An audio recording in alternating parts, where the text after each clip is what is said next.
السلام علیکم O level students, آج ہم کر رہے ہیں ایک مضمون سفر کے حوالے سے۔ ہمارا پہلا پوائنٹ ہے سفر کی ضرورت اور اہمیت۔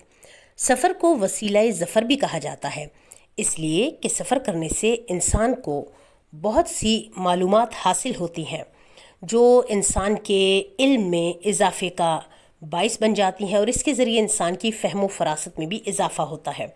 چونکہ دوران سفر اکثر مشکلات اور تکالیف کا بھی سامنا کرنا پڑتا ہے، اس لیے سفر کرنے سے جد و جہد کی عادت ہوتی ہے اور فیصلہ سازی اور قوت ارادی کی مضبوطی پیدا ہوتی ہے۔ تجربے میں وسعت بھی سفر کے مرہون منت ہے۔ ہمارا دوسرا پوائنٹ ہے قومی ترقی میں سفر کا کردار۔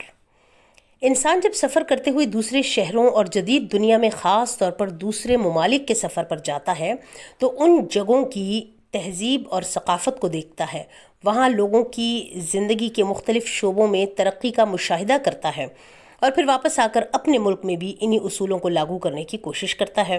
اس لیے قومی ترقی میں سفر نہایت فائدہ مند ثابت ہوتا ہے، اور باصلاحیت جو لوگ ہیں وہ باہر جا کر سفر کے ذریعے ہی مشاہدہ کر کے اپنی جو قابلیتیں اور صلاحیتیں ہیں ان کو نکھارتے ہیں۔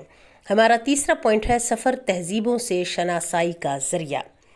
سفر کے ذریعے ہی انسان دوسرے ممالک اور اقوام کی تہذیب اور معاشرت سے آگاہ ہوتا ہے، اور زبان، کھانے پینے، لباس اور تمدنی روایات سے شناسائی بھی سفر کے ذریعے ہی ہوتی ہے۔ اس کی مثال میں اگر ہم دیکھیں تو اگر بہت سے جو سفر نامے ہیں وہ پڑھ کر ہمیں مختلف اقوام کی عادات، اطوار اور رہن سہن کے بارے میں اس سے آگاہی ہوتی ہے، تو یوں کہا جا سکتا ہے کہ سفر کے ذریعے فاصلے ختم ہوتے ہیں، اور سفر کے ذریعے ہی مختلف تہذیبوں کا آپس میں ملاپ ہوتا ہے۔